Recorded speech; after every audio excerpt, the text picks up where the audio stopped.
My name is Jimmy Fung. I'm the founder of a lead generation agency called Salesway.io. In today's video, I want to break down the specific cold email frameworks that I have used myself and that I have used for my clients that have booked hundreds and hundreds and hundreds of sales calls for myself and for them. So the reason I'm breaking down this video is I don't hold anything back. I literally share with you my exact script. And the reason why I'm doing this is because I know when I was first getting started and I was trying to learn how to do cold emails to book meetings and generate interest for my own services, it was really challenging. And the reason why is because cold emails have fundamentally changed in 2023 and it will continue changing in 2024. There's a ton of people now doing cold emails. It's no longer a very untapped or secret strategy. And there's a lot of people online who tell you to, let's say, focus on personalizing your emails, right? Writing personalized first lines, writing all these fancy compliments, stuff like that. And for myself, after I have started sending a lot of emails, I sent over 1 million emails at this point for myself and for my clients. I kind of see what works, right? I have worked with 50 plus clients inside my own agency now, and all of those clients, they're in different industries offering slightly different services, and I'm still able to book meetings because once you understand the frameworks behind what makes a good cold email versus a not so good cold email, you kind of start seeing and developing a pattern for what works and what doesn't. So there's a bunch of different people online telling you to do a bunch of different things. Use this secret strategy to book more meetings. Do this, do that, use personalization. But realistically, I haven't done any of those things. I have tried using personalized first lines. I think they're complete garbage. That's a spoiler in the video, but that's a whole other point, right? Realistically, you don't need those things. The key thing you have to remember and understand is cold emails is just one person sending it off to another person. So obviously the strategy that we use in order to send so many emails, how I was able to send 1 million emails is obviously I wasn't manually sitting behind my computer, typing away, sending out, blasting, manual Outlook or Gmail emails, one email at a time. I have tried that actually because I originally learned cold email from this one person who told me to do that, which was, by the way, terrible advice. But the entire idea behind cold emails is even though we're automating it, you need to try to remember and come from the perspective of what would I do if I was manually sending these emails, in the sense where people know when you are automating emails. If you come off as a robot, if you're using just templates, people will read that and they'll know that you're just not very authentic. So that's kind of the idea behind what makes a really good cold email work. Again, in this video, I'll be breaking down all of that.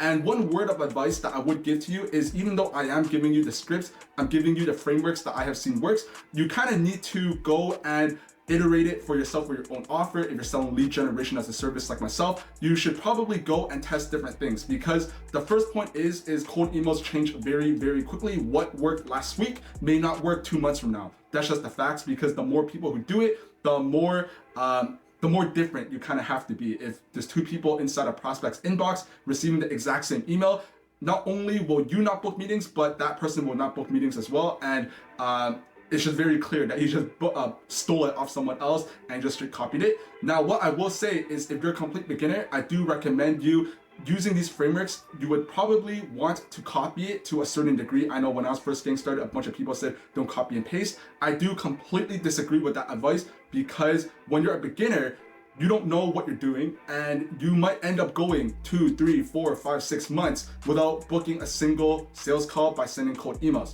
But what I am saying is, even though I'm telling you to copy and paste people who are more successful than you, you kind of have to understand why it works. Because while let's say you copy my cold emails word for word, and it's going to print you 10, 20, 30 meetings a month, but how about 3 months from now when the strategy changes? How about when you go into a different industry where my specific script does not apply for that service, right? So you kind of have to understand the fundamentals. You need to realize the buyer psychology, understand why people reply back to emails, understand why people buy from you. I try to break that down in as much detail as I can. In this video, I have a bunch of other videos on my channel talking specifically about how to book meetings using cold emails, how to close agency clients, all of that good stuff. So that's all on my YouTube channel. But what I'm trying to say is, if you find someone who's more successful than you, I would strongly suggest you kind of copy and take what works. But you also have to remember that you must also complement what you're copying with understanding why it works, so that you can have long-term success, right? We're building a business here. We're not trying to run up our cash, make 10, 20, 30 grand in 1 month and never make another dollar ever again. right? Because at that point, you're probably gonna make more money from a job anyways over a long enough period of time.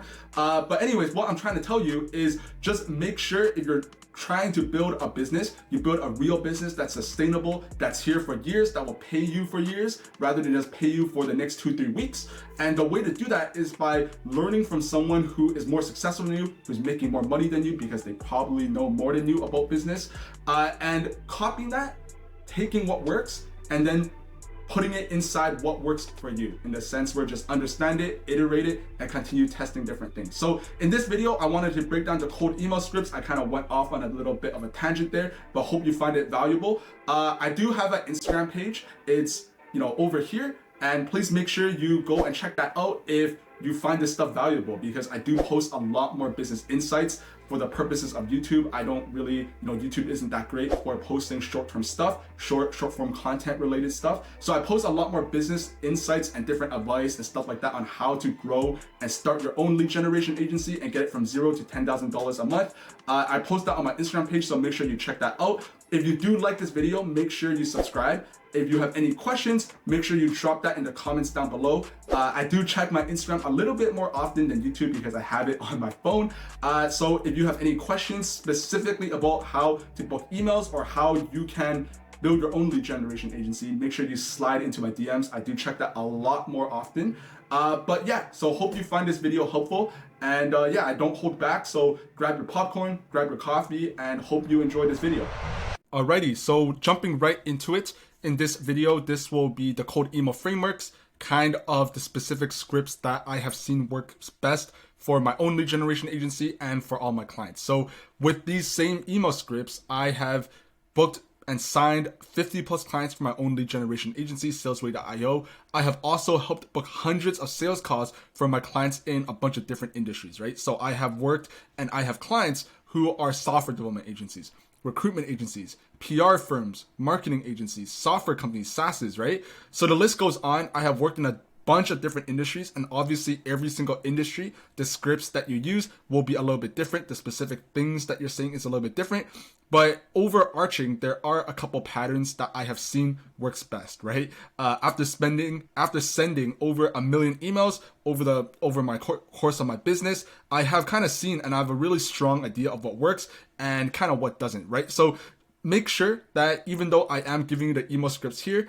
I'm giving you the specific frameworks, make sure that you're taking the theory of what I teach and you're applying it for yourself, for your own offer. If you're running your own lead generation agency, then all of this stuff will be very relevant, especially what I tell you, because I run a lead generation agency. But obviously who you work with will be a little bit different. So make sure you go and iterate with that. But more importantly, don't just copy what I'm telling you word for word, in the sense where you copy it and you don't know why it works, right? You should copy it because I know what I'm talking about. And by copying it, you will get results a lot quicker than not copying it. But you must also remember and try to understand why it works. Why do I say these things? Why do I use the words that I do? And how does it relate to booking meetings, right? So make sure you understand that. And if you are able to understand that, then you will always be able to generate meetings and book meetings for yourself using cold emails without relying on me or someone else to give you the scripts on a silver platter and tell you, hey, write this and you will book meetings, right? So that's what I wanted to say. So jumping right into it, in terms of the script writing, right? So in terms of the actual money makers inside of your business, it is sending the actual cold emails, right? Because this is a very leveraged activity if you do it correctly, in the sense where you're able to reach out to thousands of people, put thousands of eyeballs on your business, on your offer, on your service, on your product. And if you do this correctly, you will be generating a ton of attention, right? So I always say this, that if your business is struggling, if you're not booking meetings, if you're not making money, you're not generating sales calls, the fundamental reason, there's obviously a bunch of different reasons behind that logistically, but most likely for 95% of people, it's because they don't have enough attention on their business. Not enough people know who the hell they are and what they do. So if you do this correctly, this is extremely leveraged and you will get a ton of eyeballs on your business, right? So this is by far where most people struggle, as writing emails kind of requires a lot of skills, right? It takes a lot of dedication. You gotta try a bunch of different things, and it takes a lot of time to research to become really, really good at it. This is not something that you will be able to get good at overnight. You kind of just have to just write an initial cold email, send it, and depending on what that looks like, you get feedback and you iterate. So more likely than not, the very first few cold emails you write, they'll be pretty bad in the sense where you might not get replies or you might not get a lot of sales calls. And over time, after you do this enough times, you just become really good, right? Obviously, for myself, I have worked with 50 plus clients in different industries. So it took me 50 plus clients to get to where I am right now, from where I guess you are if you're starting brand new for sending cold emails, right? So it took me a ton of time to get really good at it. But really, we're gonna be breaking down this section into 3 different phases. The first one is understanding your ICP, so who you're targeting. Number 2 is creating a relevant offer. Number 3 is your cold email script frameworks. And after that, I'll be talking more specifically about personalization and how to leverage sales assets and lead magnets. So stay to the end of the video to go through that aspect because I think it's very important and very value driven. So jumping into understanding your ICP, right? So before we even write our emails, it's very important to actually understand who we're writing to, who we're reaching out to, and we make it as specific as humanly possible to that person. So are you reaching out to a chief marketing officer of a company with 25 plus employees? Right? Are you doing that? Right? Or are you reaching out to a CEO of a 100 plus IT company? So depending on your customer profile, the copy that you write, the specific things that you're saying, it will vary very heavily in the sense where you're not going to be writing the exact same email to both of those people, the CEO versus the CMO. So think about what you're going to write, and if you think about it, right, you're not going to write the same email to a chiropractor as you would to a Fortune 500 CEO. So that's kind of what I'm trying to say. I don't want to spend too much time, too much fluff into this, but hope you understand what I mean, that every single person you reach out to will be slightly different. So what you need to do is you need to write out in very specific detail for your customer profile in terms of what they look like, the attributes, stuff like that. So in order to understand our ICP, obviously we have to know what niche and industry they are. The second thing is the title. These are very straightforward things, very, the low hanging fruit. Understand the company they work for or work at, the employee headcount, so that gives you a better background on how big that company is, how much money they're making. And the other thing that you must understand is the jargon. So I actually have another video talking specifically about how to figure out your niche and how to research those people. So make sure you go through that video in complete detail, because after you do your research, if you do it correctly and follow the exact process I lay out in that video, you will understand all 4 of these things, right? There's no way that you don't if you do it correctly. And I hope you understand in that video, I break down how to do the research, and some people, they might skip through it and skip through some steps. But I hope you're understanding how important every single part of that process is in relation to writing the email, because you can't make up your research. You're reaching out to people. You can't make up the terms if you don't know what the terms are. So the more specific and relevant that we can be with each of these 4 details inside of our copy, it's what's going to create a higher conversion percentage for our meetings. So for example, if we're reaching out to a chief marketing officer of a company with 25 plus employees of a clothing brand, they run a clothing brand. So obviously the niche is the clothing and apparel. They are a store. They might be an e-commerce store in this example. The title is they are the chief marketing officer. So what that means is they are the head of the marketing department, right? You have to understand what their titles is. I probably should have wrote that out, but you need to understand specifically what the roles and responsibilities are. I could say I'm the CMO. Does it make me the head of marketing? Probably not. So you have to understand this is the title, and this is generally speaking what they're responsible for.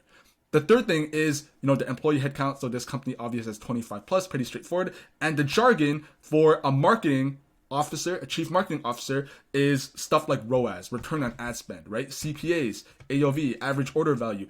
Those are very specific words that only a CMO will understand. If you use ROAS with the CTO, if you're reaching out to a CTO, they might look at that and be like, what the hell is a ROAS, right? This is not relevant towards me. So that's what I mean by jargon. You have to understand what the specific jargon is for each of the industries. Approaching a CTO will have its own entire set of jargon versus approaching the head of sales, the CEO, the founder, or the CMO. So we'll keep these things in mind while we write our copy, and we need to make it more relevant to the prospect. So with an understanding of the prospect's role, the language, the company size, etc., we can now create a relevant and desirable offer that would be beneficial to our client's situation. So there's a lot of talk online about what an offer is. To not make it too complicated, to keep it simple, an offer is basically what we do, who we do it for, and what the tangible end result is. So there's a lot of marketing speak onto what makes a really good offer, stuff like that. But just keep that in mind. An offer is basically your 15-second elevator pitch talking about what you do, who you do it for, and what is the tangible, desirable end result is for those people that you're helping. So that's what an offer is. But in this video, let's dive a little bit more into the offer creation aspect of things, right? So if we want anyone to hop onto a call with us, if we want anyone to reply back to us, then what we need is we need to offer a solution that they actually want. So in other words, we're offering a desirable solution, a desirable end result. And we need to make sure that that is relevant to the specific situation. So for example, in the past, before I built my own lead generation agency, I ran an email marketing agency, right? And offering email marketing as a service is not enough, right? If we're reaching out to these people and our offer is we will help you do X, Y, and Z with email marketing, that's not that helpful. What does that even mean, right? So how is email marketing going to help them? How does that tie back to any form of tangible end result? And the answer is it doesn't. So let's create a list of the desirable end results, tangible end results, if we're offering email marketing as a service, right? This is kind of a list. You could pause this video and take a look at it. But to talk about it briefly, focusing on offering email marketing as a service, the tangible end result might be helping these CMOs decrease their ad spend. It might be increasing revenue strictly from emails. It might help the brand increase customer retention. It might increase average order value by us creating unique flows, and it might lower customer churn rate. Those are kind of tangible end results, right? So email marketing will lead to these things as an end result. So now that we have a list of what our offer actually does, the next step is to write an offer around each of the solutions. So for example, if our goal, our desirable end result is to increase customer retention, our offer might be will increase customer retention by 10% through using unique Klaviyo campaigns. That might be an example, right? Another example, if our goal, our tangible end result is to decrease ad spend, it might be we'll cut ad spend by $2,000 a month while doubling your revenue in 90 days through our email retention system. Right? So we also have a third example. I don't want to get too much into it. Hope you understand how we are tying back our service towards a tangible end result. So these are pretty basic examples, but you get the idea. So these are all valuable offers to the prospects who run e-commerce brands, but we still need to make it a tiny bit more specific. And this is where we have to keep in mind and remember our ICP who we're reaching out to, and we'll use the previous example for from phase one, the CMO, for this instance. So we might say something like, we work with clothing brands to increase attributed email revenue by 30% in 60 days using our pure commission email system. So notice how by us saying this specific one-line sentence, it's a lot more tailored for our CMO of the clothing brand versus us saying we'll help you with email marketing, right? So hopefully you see that. We're able to mention the niche. We are specifically writing and saying that email marketing revenue, right? Specific email revenue as they are in charge of marketing. And we mention pure commission email system. That's our unique mechanism. Since most agencies out here, they charge retainers, making our offer a little bit more risk averse, right? So with our offer in place, we can now move into writing the actual cold emails. So before writing our emails, we need to understand kind of the frameworks that fit into the pieces so that we don't just write a mess of the email. So every line in your email, they must have a purpose. We don't want zero fluff. So one of the largest things that I see is people, I receive emails too for my own business because now, I'm on LinkedIn and I guess people scrape LinkedIn, and I open my Gmail inbox and I see like 3 paragraph long email pitches. And trust me, no one reads that. You have to make sure your email is direct, short, straight to the point, and it contains zero fluff. So here's a list of cold email frameworks that I've had the most success with. There are 7 over here. Pause this video right now, screenshot this, use your phone, take a picture of it, do whatever you need to do, but make sure you remember these 7 frameworks because these are the ones that rip the most. Using these frameworks, you will cook, you will get replies, and you will get meetings. So make sure you go and pause that video and read through this. But these are just some of the frameworks that you can use. But really, you can mix and match each of these different aspects of the framework as long as each of the emails that you send provides some sort of value and your offer is clear and you have a clear call to action. But here are kind of the 5 main pieces that you need in every single email in order to make it good, right? And if you're missing any of these pieces, then your email might be a little bit lacking. You might not get the replies you want. You might not get the bookings you want. And realistically, your email will probably just be not that good, right? So make sure you include these 5 things in each of your emails. The first one is your intro, so who you are. Second one is your offer, so what you do. Number 3 is pain point, so what problems they're having. Number 4 is the case study, so how do you prove what you're saying. And number 5 is the call to action, so what is the tangible next step and what is your ask from the email. So breaking this down in terms of the first piece, which is the intro, this is the most simple part and the most useless part of the email, but the whole goal of the intro is to show that you have the 4 following things. The first one is you've done some form of research on them, on who you're reaching out to. Number 2 is you're using this section to build a little bit of rapport. Number 3 is explaining why you've reached out. Number 4 is to show that you're just not another spammer. So a lot of people, they really overcomplicate this process, right? And this is realistically the least important part of your email. No one really cares who you are. No one really cares that you run an email marketing agency. They only care about themselves. You have to understand this. This is the basic psychology of anyone that you reach out to, right? If I reached out to you, do you really care who I am? Do you really care I live in Toronto? You don't, right? You care that you are trying to make money. You care that you're trying to build your own lead generation agency. You care that you are trying to get replies from your emails. So keep that in mind next time you're writing your emails and you're reaching out to people, and the first things that you write is, I help or I do XYZ. This is who I am. This is what I do. Everything focused on you. Right? It's not about you, it's about your prospect. So typically inside this intro is where a lot of people talk about personalization, right? So obviously there's a bunch of different ways. At the end of this video, I talk more specifically about personalization, but this can be done with, VAs manually writing first lines, AI written lines, or generalized personalized lines through having a segmented list. And all of these things work, but in my opinion, they're not really worth your time doing. I'll explain more. But for now, I'll just be covering how to create generally personalized lines, and we might cover how to use AI to personalize your lines at a future point in time, right? So let's continue to use the example of the clothing brand, the CMO, for our intro. Here's an example of something I might write. I might say, hey John, loved your apparel ad, wanted to reach out. And the reason why I wrote this as an intro is because this can be said for any clothing brand that is running some form of ad, right? And if they're not running an ad, they're probably unqualified because they probably don't make that much money anyways. So that's why we wrote this as an ad. The next thing is obviously this first line is not the most optimal, it's not the most specific, it's not very niche down, but for all clothing brands in general, this can get the job done, right? Because we're calling out, we're being smart about it. I hope you can see, right? Love the recent apparel ad. If you're selling furniture, you're not going to have apparel as an ad, right? If you're not running ads, you're probably not making that much money, and that company is probably not that qualified. So see how, I hope you can see how all of these things tie back together, right? So what you have to do is just get creative with the intro, and you could use a similar framework. So the next part is the offer. So we already covered up above earlier what our offer should be.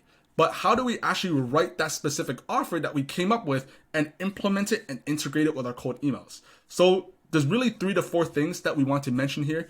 Obviously, the most important is the final tangible end result. I can't stress this enough. You never want to send an email, and after the person reads the email, they're like, okay, but what does this do? What does this mean? You don't want people to think that, so you need a tangible end result.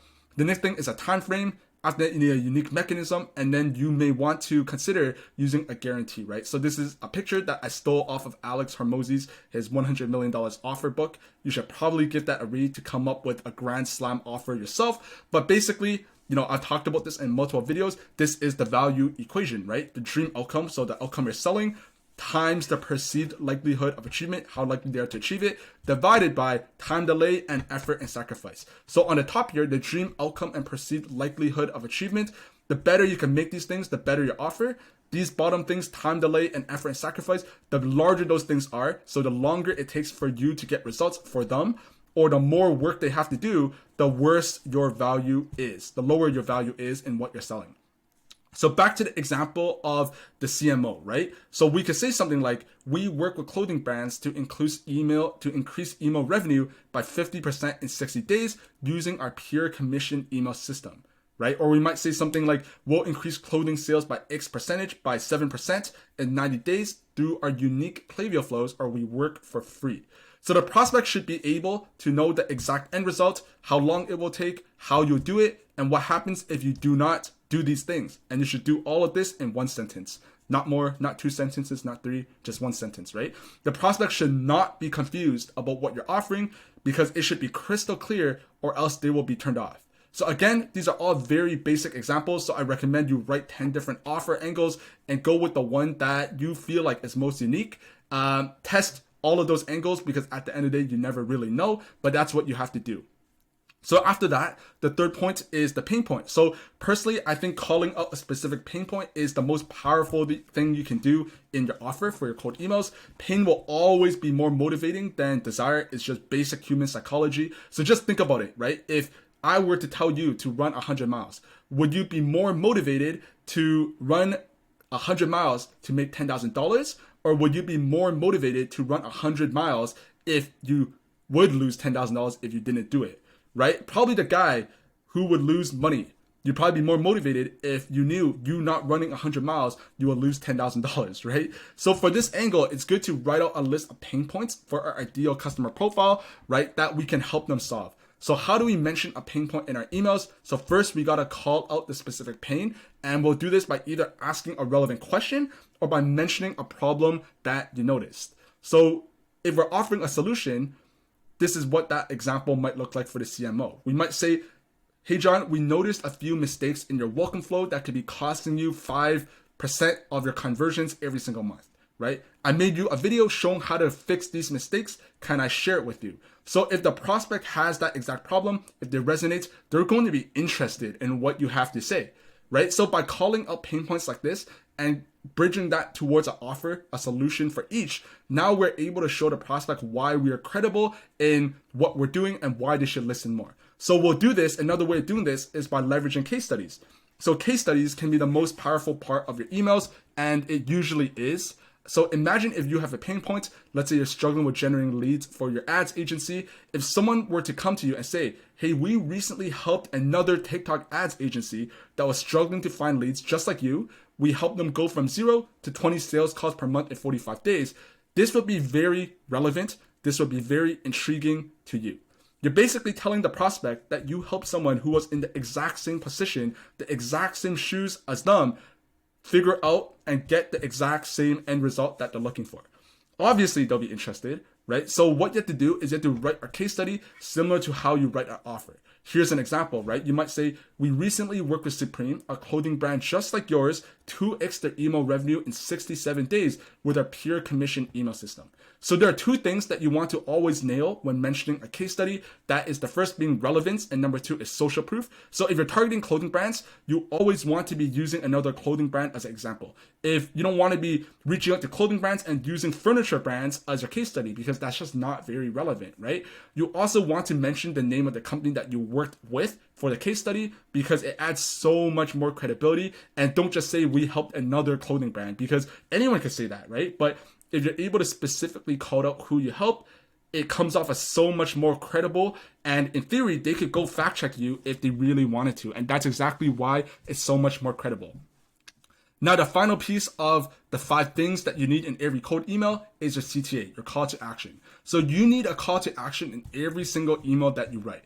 The whole purpose of sending the email is to get a response and then turn it into a meeting, right? So what we need to do is we need to give a prospect a clear reason to ask and a clear next step. There are typically 3 kinds of CTAs that we can use. The first one is a hard CTA, so saying something like, let's hop on a 15-minute call. The second one is a soft CTA, so we can say, mind if I send you more info. And the third one is a value CTA, so we're leading with value for that call to action. So out of these 3, the one that has performed the best for me by far, and probably always will, is the value CTA. So I personally never use the hard CTA at all. I use the value CTA for 90% of campaigns, and then sometimes I test it out and use the soft CTA, just testing to see what might perform best. But again, I almost never use the hard CTA, ever. So in my opinion, pitching a call right off the bat, right off the first email, is a dead strategy in my opinion, right? It just doesn't work anymore. People have spammed hundreds of emails a day asking someone else for their time. If I reached out to you, I wasn't that clear on the problem that I'm helping you solve, and I asked you for, can I have 30 minutes of your time? what day would work best, you'd probably ignore my email too, right? Because in your mind, you're not in the business of wasting your own time, right? Everyone's time is valuable. You must understand that, and you must prove your worth. Why talking with you for 30 minutes, 40 minutes, 50 minutes, however long that is worth their time. So pitching a call right off the bat, I don't recommend you do that at all because it's a dead strategy, right? So how do we create a good CTA?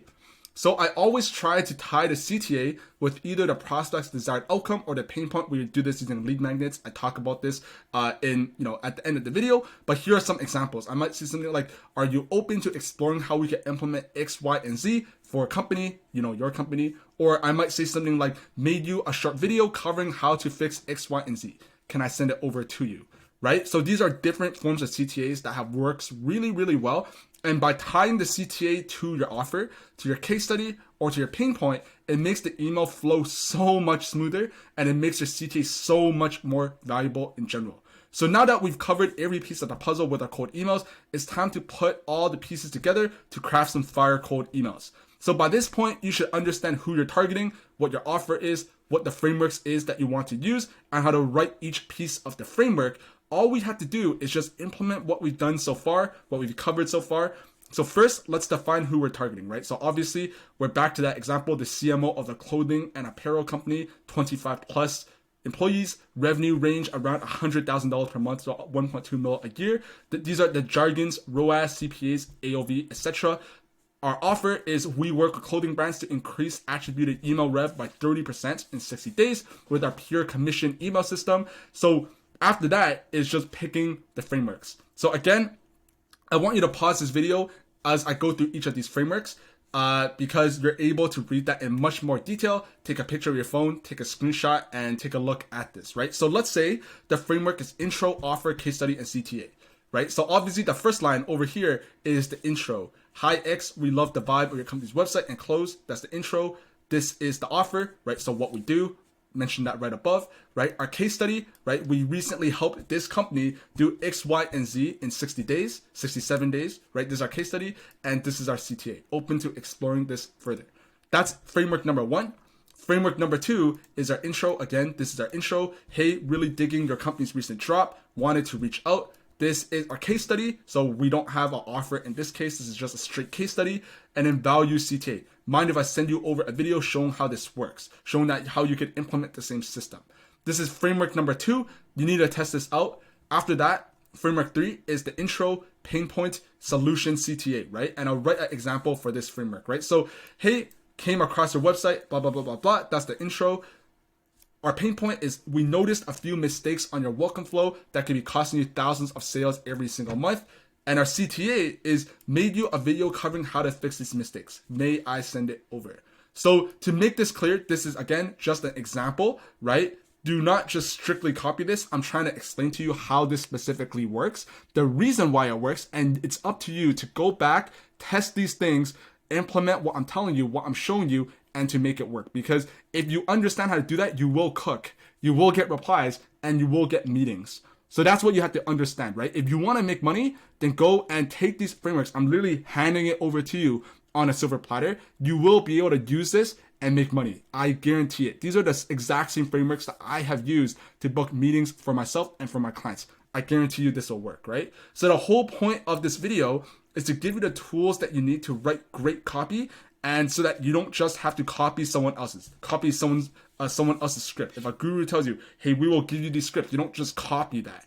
This video helps you so you don't have to do that thing. You're able to just sit there on your chair inside your room in front of your computer and cram out some copies and make it work, right? So now that you have by this point of the video, you should have a solid grasp on how to write a good cold email script. So the next step is I want to jump into personalizing emails, because there's a lot of people online talking how to personalize your emails, how to write first lines, how to hire people to write first lines, stuff like that, AI tools to help you do that, right? So this is where most people get caught up. I know I was very caught up with personalizing emails, right? Figuring out this in the most clever way possible just to write a one-line compliment, right? So in the beginning, I bought a course off someone else, SMMA course, how to get clients using cold emails, and he taught me to make these really, really personalized first lines. And obviously, it was very unscalable for me because I didn't want to be that person sitting there for 2 hours researching these people to write these lines. So I ended up hiring a virtual assistant for $7 or $8 an hour to write these first lines for 3 hours a day. I used that strategy. It didn't really work that well. Like it got me replies and it got me some meetings, but for the amount of money I was spending on that VA, my time was better served just getting more domains and getting more email accounts and just sending more emails.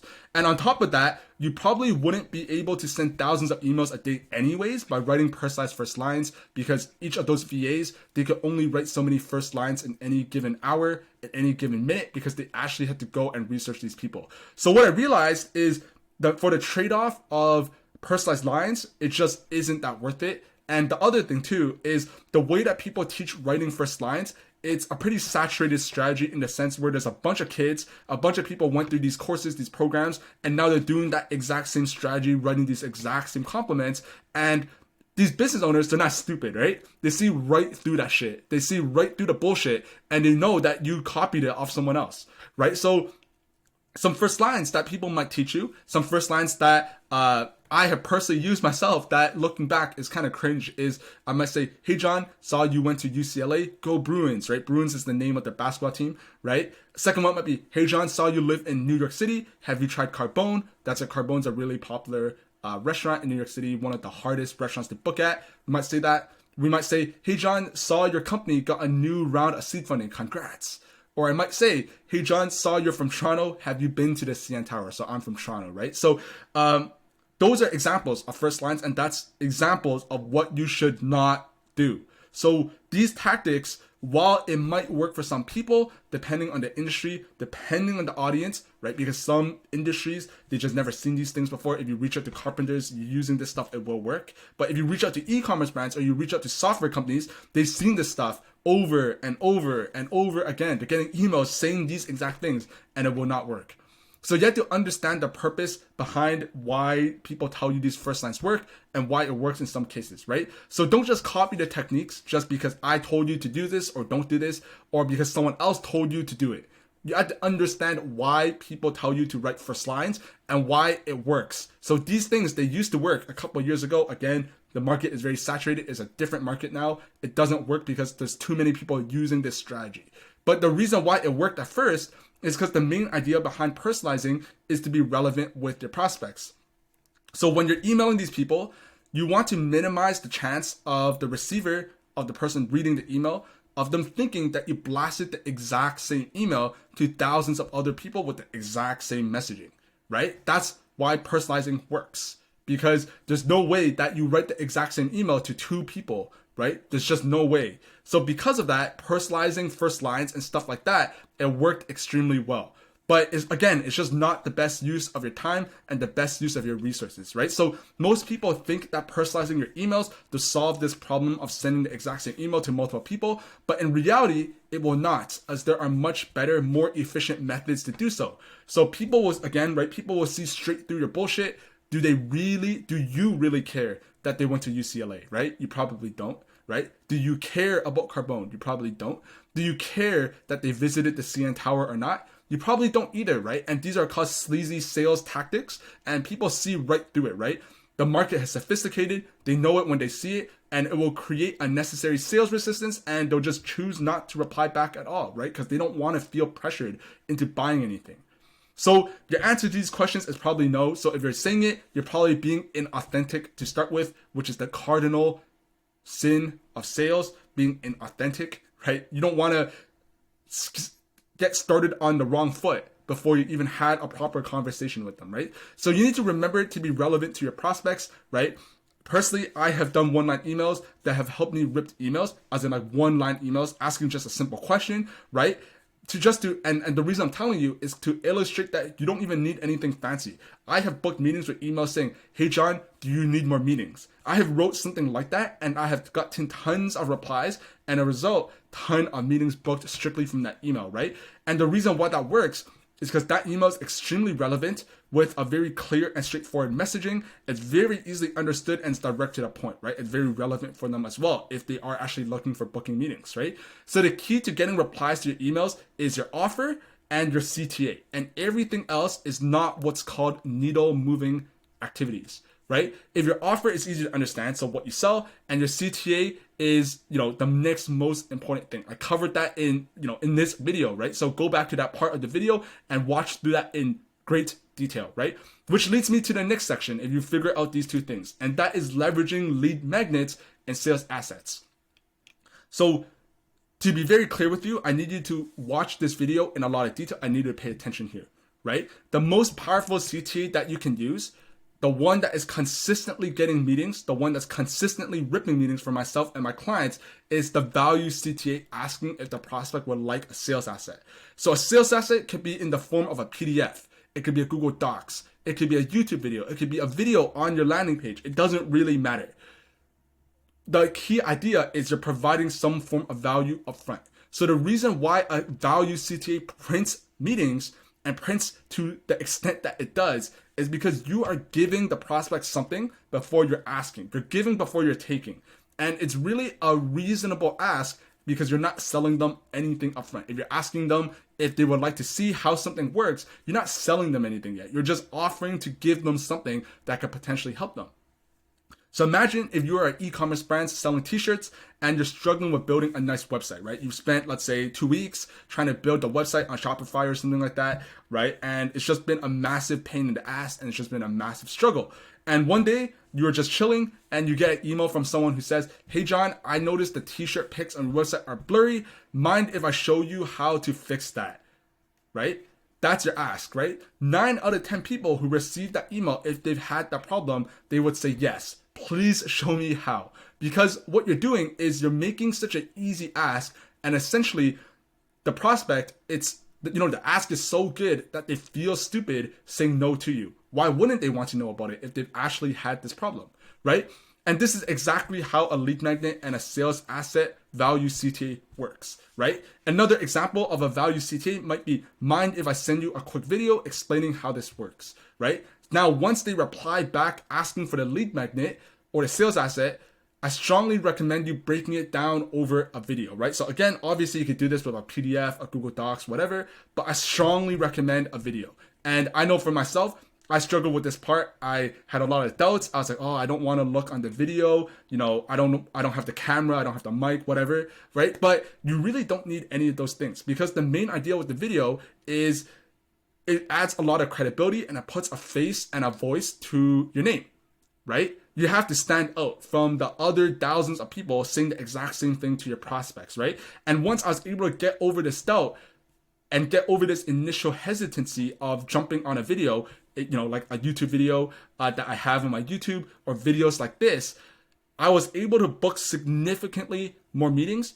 And those people that I booked on those sales calls, I was able to close them so much easier because now they are more familiar with me rather than just a random name who showed up in the inbox, right? It's also so much more intuitive than sending over a 15-page Google Docs with 20,000 words, right? Because people don't really want to read that stuff, right? But they want videos where you explain how it works, where you showcase something visually, right? And that's why videos work so much more efficiently. More than this, right? Creating videos will also build trust and credibility. Again, people trust you more once they see your face and realize that, maybe you're not a scammer after all. Remember, when you're reaching out to these people automatically assume you're a scammer. Would a scammer show their face like this? Probably not, right? Would a scammer record videos, a live video of them moving around, showing screen sharing the screen? Probably not, right? You have to do things that scammers will not do. That's the key, right? So in 2024, you must be leveraging sales assets and lead magnets in order to maximize the efficiency of cold emails, right? And it's single-handedly the most powerful cold email technique, and it's not even close. So in order to create a good sales asset or a good lead magnet, what you need to do is you need to first understand the challenges of your niche. So what are the problems and what are the desired outcomes? Once again, I'm telling you how important it is to research your niche, right? Again, I have another video on my YouTube. I have another video explaining specifically how you can go about researching your niche. Go and watch that and get the answers to these questions. So based on the findings from these 2 questions, you would then build a sales asset answering both of these questions. So for lead generation, you might make a sales asset talking about how to sign 3 to 5 clients a month by leveraging cold emails to book qualified sales calls. That was my original sales asset. That's my original lead magnet. It's actually on my YouTube channel. I think the title is How to Make It Unreasonable to Sign 3 to 5 Clients, stuff like that, something like that. That was my original sales asset. It's on my YouTube channel from a few months back, depending on when you're watching this video. It might be a few years back, but that's what I used and it ripped. As you can see from that video, I didn't have a proper webcam. I didn't have a proper mic. I didn't have proper lighting. I just used my laptop screen and I recorded it, right? I didn't even crop it out actually, right? Zero editing. So that video was pretty run down, pretty bad in my opinion from the point of view of production quality, but it's still ripped because that's what you have to do. And over time, you re-optimize what you have. You get a better camera, better mic, stuff like that. But the main idea is you're providing value. So it's not even how you look, it's what you say and how you can help them. These are business owners. And as long as you can tie those two things together, you'll be good to go. So that's basically what I wanted to say in this video. Hope you liked it and hope you found it valuable. Now, if you're still at this video, what I wanted to share with you is right now I am just releasing a consulting offer where pretty much I help different people who are looking to grow their own lead generation agencies, get it from $0 to $10,000 a month, and I help you how to do that. You will work with me one-on-one. You'll get direct access to me where I'll help you implement these things, right? So obviously I'm creating YouTube videos just like this on my YouTube channel. As you can see, I am breaking down everything in great detail. I'm not holding anything back or gatekeeping anything. But this is just information. You could take this information and apply it and you will make money. The problem is by you doing so, it might take you half a year. It might take you 9 months, 12 months, a year, 2 years, 3 years until you make money and get to $10,000 a month. But if you are interested in accelerating that timeline, then work with me. Because I'm someone who has done this. I have built my own agency. I got it from $0 to $10,000 a month in 22 days, right? I went from $10,000 to $20,000 within 2 months after that, right? I've done $150,000 in 7 months with my lead generation agency, right? So by working with me, you're working with someone who has went from $0, so where you are right now, towards probably where you want to be, right? I've made $10,000 a month, $20,000 a month. Last month, my agency did $30,000 a month, right? And if you work with me, I will show you exactly how to do that, right? You could take the information, but that's the what. You need the how. How do you implement these things? What is the quickest path forward, right? Because do you really want to make money in a year? Do you want to take a year to make money, right? When you know that it could take you 2 months to do it. So if you want direct access to me, one-on-one, where we hop on different coaching calls, I tell you exactly your roadmap towards making from going from $0 to $10,000 a month in 90 days, then I put my link, my calendar link in the bio below, set up a time, right? Go through all my YouTube videos, go through all of my resources. And on that video, on that chat, we will talk simply about if I can help you at all, right? Because some people I can't really help or do too much for, right? But you need to be serious about building a lead generation agency business because this is a full-time thing. You will be in a position to make a ton of money, but you need to treat it full time, right? There's no way you make $10,000 a month by spending 4 hours a week on the business, right? I know there's a bunch of people online who tell you can, and although it is possible, that's unlikely it is you, right? So if you're interested in building your own agency, going from $0 to $10,000 a month in 90 days, you want direct access to me where I will write your entire cold email scripts. I will tell you exactly what to do every single day that will move you forward towards your goal of making money. Then set up a time on my calendar down below and we'll chat. But that's about what I wanted to say. If you enjoyed this video, please subscribe. Please comment down below any questions or any feedback and talk soon. Bye-bye.